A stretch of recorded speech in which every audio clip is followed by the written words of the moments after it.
दोस्तों स्वागत है आप सभी का डिजिटल लर्निंग एरा। अब तक के वीडियोस में हमने जाना कि ऑनलाइन बिजनेस क्या होता है, ऑनलाइन बिजनेस करने के लिए कौन कौन से प्लेटफॉर्म हैं। साथ ही हमने जाना कि अगर हमें किसी ई प्लेटफॉर्म पर रजिस्टर करना है तो हमें किन किन दस्तावेजों की जरूरत पड़ेगी। दोस्तों आज का वीडियो बहुत ही इंपॉर्टेंट होने वाला है। आज हम जानेंगे कैसे हम अमेज़न पे एज ए सेलर रजिस्ट्रेशन करेंगे। दोस्तों अमेज़न सेलर में रजिस्ट्रेशन करने के लिए सबसे पहले हमें इंटरनेट की आवश्यकता होगी, साथ में हमारे पास एक मोबाइल या एक सिस्टम होना जरूरी है। अब हम अपने लैपटॉप स्क्रीन पे चलेंगे और वहां पे हम देखेंगे कि किन किन प्रोसेस को करके हम अपना अमेज़न सेलर रजिस्ट्रेशन करेंगे। तो चलिए चलते हैं। दोस्तों अमेज़न सेलर रजिस्ट्रेशन करने के लिए सबसे पहले आपको अमेज़न सेलर सेंट्रल पे आना होगा। इसके लिए आप गूगल पे अमेज़न सेलर सेंट्रल लिखकर सर्च कर सकते हैं या फिर इसी वीडियो में आपको डिस्क्रिप्शन में साथ ही साथ कमेंट बॉक्स में एक लिंक दिया जाएगा। इस लिंक पे क्लिक करके आप डायरेक्टली अमेज़न सेलर सेंटर पे पहुंच जाएंगे। दोस्तों वैसे जब आप नए सेलर बनते हैं तो अमेज़न आपको बहुत सारी सुविधाएं देती हैं, लेकिन अगर आप मेरे द्वारा दिए गए लिंक के थ्रू जाकर अपना रजिस्ट्रेशन करेंगे तो आपको 1000 रुपये का एक्स्ट्रा बेनिफिट मिलेगा। अब ये रिवॉर्ड हमें कैसे मिलेगा या फिर हम और ज़्यादा अमेज़न से फ़ायदा कैसे लेंगे, ये सारी चीज़ें हम अपने अगले वीडियो में देखेंगे। फिलहाल हम सीखेंगे कि कैसे हम अमेज़न सेलर में अपना रजिस्ट्रेशन करें। दोस्तों यहाँ पे आपको दो चीज दिखाई दे रही होगी। लॉगिन, अगर आपने पहले से रजिस्ट्रेशन कर रखा है तो आप डायरेक्टली लॉगिन पे क्लिक करेंगे और यहाँ से आप अपना लॉगिन करेंगे, अपने डैशबोर्ड पे पहुंचेंगे। चूंकि हम पहली दफा अपना रजिस्ट्रेशन कर रहे हैं तो हम स्टार्ट सेलिंग पे क्लिक करेंगे। अभी आपको यहाँ दो ऑप्शन दिखाई दे रहे होंगे, पहला साइन इन और दूसरा क्रिएट योर अमेज़न अकाउंट। तो अगर आपने पहले से अकाउंट बना रखा है तो आप साइन इन करेंगे, लेकिन अभी आप पहली दफा फ्रेश रजिस्ट्रेशन करने जा रहे हैं तो आप क्रिएट योर अमेज़न अकाउंट पे क्लिक करेंगे। यहाँ पे आपको क्रिएट अकाउंट का ऑप्शन आएगा, जहाँ पे हमें अपना नाम, मोबाइल नंबर और एक पासवर्ड बनानी है। सबसे पहले आप अपना नाम लिख लेंगे, उसके बाद मोबाइल नंबर पे आप अपना वो मोबाइल नंबर देंगे जो आपका एक्टिव नंबर है, ताकि अमेज़न को जब भी जरूरत पड़ेगी या फिर आपको जब उस पर अमेज़न पे रजिस्ट्रेशन के बाद लॉगिन करनी होगी या कभी पासवर्ड फॉरगेट वगैरह करना होगा तो इसी नंबर के थ्रू आप करेंगे। तो आप यहाँ पे अपना current and active mobile number enter करेंगे। सारा इन्फॉर्मेशन पुट करने के बाद हम वेरीफाई मोबाइल नंबर पे क्लिक करेंगे। हमने जो अपना मोबाइल नंबर डाला था उस नंबर पे अमेज़न के द्वारा एक OTP भेजी गई होगी, उस OTP को आपको यहाँ पे एंटर करना है। उसके बाद आपको क्रिएट योर अमेज़न अकाउंट पे क्लिक करना है। हमें सेलर सेंट्रल रजिस्ट्रेशन कंप्लीट करने के लिए कुल 5 स्टेप्स को फॉलो करनी पड़ती है। पहला, जहाँ हमने अपना नाम, मोबाइल नंबर और पासवर्ड बनाया था वो हमारा सेलर अकाउंट क्रिएशन पहला कंप्लीट हो चुका है। दूसरा, हम वेरीफाई टैक्स डिटेल पे आ चुके हैं। यहाँ पे आपसे GST नंबर मांगा जाएगा, क्योंकि हमने अपने पिछले वीडियो में आपको बताया था कि अगर आपको बिजनेस सीरियसली करनी है या लॉन्ग टर्म करनी है या फिर वेराइटीज ऑफ प्रोडक्ट सेल करनी है तो आपके पास GST होनी चाहिए। तो हम ऐसा मानकर चलेंगे कि आपके पास आपकी GST आ चुकी है। आपने जो GST नंबर डाला इसे अमेज़न वेरीफाई करती है और उसके अंदर आपने जो भी ट्रेड नेम बना रखा होगा वो आपको दिखाई देगी, साथ साथ आपका जो एड्रेस डिटेल है वो भी आपको दिखाई देगी।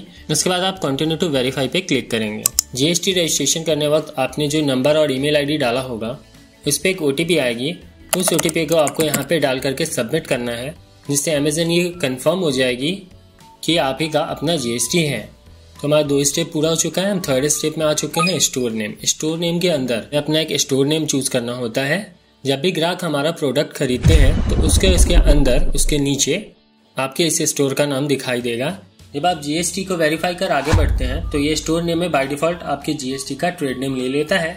इसे आप चाहें तो आप बदल सकते हैं। ये कोई जरूरी नहीं है कि आपने GST में जो अपना ट्रेड नेम दिया था वही ट्रेड नेम पे आप अपना अमेज़न स्टोर नेम बनाएंगे।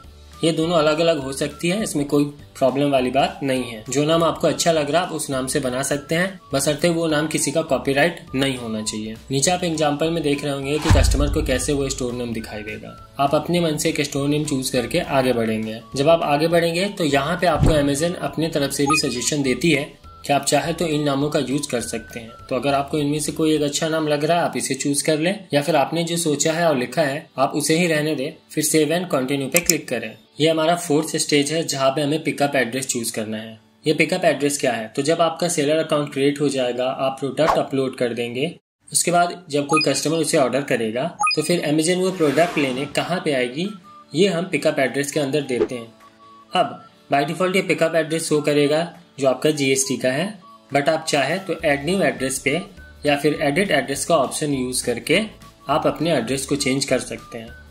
अगर आप एड न्यू एड्रेस पे जाते हैं जहाँ पे आपको पिन कोड, सिटी, स्टेट और एरिया डालनी होती है, यहाँ पे बस आपको एक चीज ये ध्यान रखना है कि आपका जीएसटी जिस स्टेट के अंदर रजिस्टर्ड है आपको अपना स्टेट वही रखना होगा। उसी स्टेट के अंदर आप किसी दूसरे एड्रेस पे अपना बिजनेस कर सकते हैं, लेकिन अच्छा होगा आपका जो जीएसटी का एड्रेस है आप उसे ही रहने दें ताकि इन फ्यूचर आपको कोई परेशानी ना हो। अब यहाँ पे हमें शिपिंग मेथड चूज करनी है। वैसे 3 शिपिंग मेथड होती है बट अभी आपको यहाँ पे 2 शो कर रहा है। आगे जब आप अपने डैशबोर्ड को ओपन करेंगे वहाँ आपको 3rd ऑप्शन मिलेगा। तो इन चीजों को हम लेटर ऑन आगे समझेंगे। फिलहाल अभी हम इतना समझ लेते हैं। अगर आप पहला इजी शिप ऑप्शन चूज करते हैं तो यहाँ पे जब भी आपको कोई ऑर्डर आएगी तो आपने जो अभी अपना एड्रेस दिया है पिकअप एड्रेस, अमेज़न के डिलीवरी बॉय आएंगे और उस एड्रेस पे आके आपसे वो प्रोडक्ट पिक करेंगे।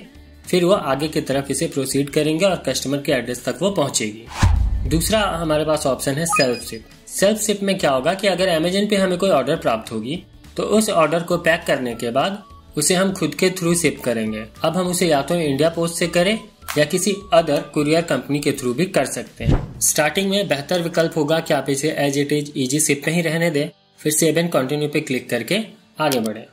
ये एक पॉपअप है जहाँ पे आपसे ये पूछ रहा है कि क्या आपका फिजिकल स्टोर है, आप उसे इस पे शो करना चाहते हैं। तो फिलहाल इसको एज इट इज रहने देंगे, इसे कुछ करना नहीं है। आगे हम समझेंगे ये क्या होता है। अभी के लिए स्किप दिस फॉर नाउ पे क्लिक करें, आगे बढ़े। यहाँ हमें शिपिंग चार्जेस की सेटिंग करनी है। यहाँ अमेज़न हमें 2 ऑप्शन देता है, पहला पे बाय योरसेल्फ और दूसरा include delivery charges for customer.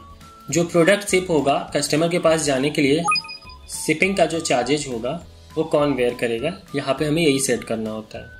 पे बाय योरसेल्फ का मतलब है कि शिपिंग चार्जेज जो होगी वो हम एज ए सेलर हम ही उसको वेयर करेंगे। जो हमारा प्रोडक्ट प्राइस होगा उसी के अंदर हमारा ये शिपिंग चार्जेज इंक्लूड रहेगा। सेकंड ऑप्शन होता है हमारा चार्जेज बाय कस्टमर। इस ऑप्शन को अगर हम चूज करेंगे तो यहाँ पे प्रोडक्ट की जो प्राइस दिख रही होगी उसके अलावा कस्टमर को शिपिंग चार्जेस भी पे करने होते हैं। कितनी बार देखा गया है कि अगर कस्टमर से आप शिपिंग चार्जेस एक्स्ट्रा लेते हैं तो प्रोडक्ट को कार्ट में ऐड करने के बाद जैसे उन्हें पता चलता है कि शिपिंग चार्जेस एक्स्ट्रा इंक्लूड हुई है तो उसे कैंसिल भी कर देते हैं। वही अगर पे बाय योरसेल्फ हो और इसमें हम पहले से ही अपने शिपिंग चार्जेस को कैलकुलेट करके तो उसमें आपकी सेल भी बढ़ेगी और उन्हें कोई टेंशन भी नहीं होगी। तो पे बाय योरसेल्फ रहने देंगे, सेव एंड कंटिन्यू पे क्लिक करेंगे। ये 5th और लास्ट स्टेज है जहां हमें अपना बैंक अकाउंट डिटेल फिल करना होता है ताकि अमेज़न पे प्रोडक्ट बेचने के बाद जो हमारा प्रॉफिट होगा वो अमेज़न हमें इसी बैंक अकाउंट के ऊपर ट्रांसफर करेगी। अपने जो जीएसटी डाला है उसमें जो लीगल नेम होगा उसी नाम का ये अकाउंट होल्डर होना चाहिए। फटाफट से यहाँ आप अपना डिटेल फिल कर ले, फिर सेव एंड कंटिन्यू पे क्लिक करें। अभी आपको जीएसटी रेट या फिर प्रोडक्ट टैक्स कोड दिखाई दे रहा होगा। यहाँ पे आपको एक टैक्स कोड चूज करना होता है। ये टैक्स कोड क्या है, तो जब भी हम कोई प्रोडक्ट सेल करेंगे तो उस प्रोडक्ट को सेल करने के बाद मंथ के एंड में हमें टैक्स पे करना होता है सरकार को एज ए जीएसटी के रूप में। तो वही हम यहाँ पे सेट करते हैं कि हमारा जो प्रोडक्ट है उस पे कितना % सरकार को टैक्स देना है। तो इसे आप अपने मन से चूज नहीं करेंगे, ये फिक्स होती है। इस टैक्स कोड को समझने के लिए आप गूगल कर सकते हैं।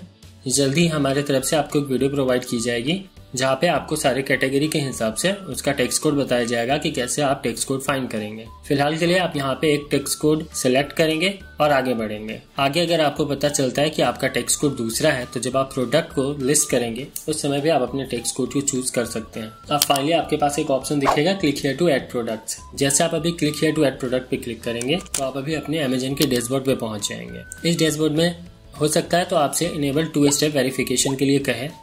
ये 2 स्टेप वेरिफिकेशन आपने जैसे दूसरे ऐप्स पे यूज किया होगा सेम वैसा ही यहाँ पे भी है कि अगर आपके पास आईडी पासवर्ड है और आप नए सिस्टम पे लॉगिन कर रहे हैं तो सिक्योरिटी पर्पस वो एक कोड आपके रजिस्टर्ड मोबाइल नंबर पे भेजेगी और जब आप वो कोड पुट करेंगे तभी आप लॉगिन कर पाएंगे। तो इस सिक्योरिटी प्रोसेस को बढ़ाने के लिए आप इनेबल 2 स्टेप वेरिफिकेशन कर सकते हैं। फिलहाल हम आगे की चीजों को देखते हैं। ये आपका अमेज़न डैशबोर्ड है जहाँ पे आपको अपना स्टोर नेम और बाकी इन्फॉर्मेशन दिखाई देगी। सबसे ऊपर लेफ्ट में आप पहला ऑप्शन देखेंगे, ये हमारा मेन्यू ऑप्शन है। इस मेन्यूज के अंदर आपको बहुत सारे ऑप्शन दिखाई दे रही होंगी, catalogue, inventory, pricing, order, advertising, growth. तो ये सारे जितने भी ऑप्शंस हैं इन्हीं ऑप्शंस के थ्रू हम आगे अपना काम करेंगे। अगर आपको कोई प्रोडक्ट ऐड करना है सेल करने के लिए तो आप इन्हीं ऑप्शन में से एक ऑप्शन के अंदर जाएंगे। आपको कोई ऑर्डर मिलेगा उसे चेक करने के लिए आप ऑर्डर्स पे जाएंगे। तो यही सारे ऑप्शंस हैं जिसका यूज कर हम अपना बिजनेस अमेज़न पे चलाते हैं। अब इस मेन्यूज को साथ ही साथ पूरे डैशबोर्ड को समझने के लिए हम अगली वीडियो में देखेंगे। 1 बाय 1 वहाँ पे हम समझेंगे एक एक मेन्यूज के अंदर किन किन चीजों को किया जाता है या फिर इसके अंदर क्या क्या चीजें हमारे लिए अवेलेबल है। तो अगर आप यहाँ तक पहुँच चुके हैं इसका मतलब है आपने सक्सेसफुली अपना Amazon sell central account register कर लिया है और अब आप अमेज़न पे सेल करने के लिए रेडी हैं। अब हम कैसे अपने प्रोडक्ट को सेल करेंगे, इन चीजों को हम अपने आने वाले अगले वीडियोस में 1 बाय 1 देखेंगे। तो अगर आपको ये वीडियो अच्छा लगा तो वीडियो को लाइक करें, साथ ही साथ वैसे दोस्तों के साथ शेयर करें जिन्हें इसकी जरूरत है। और अगर आपने अब तक हमारे चैनल को सब्सक्राइब नहीं किया है तो कृपया सब्सक्राइब बटन दबाएं, साथ ही साथ बगल का बेल आइकन दबा दें ताकि जैसे हमारी कोई नई वीडियो आएगी तो उसकी इन्फॉर्मेशन आपको सबसे पहले मिल जाएगी।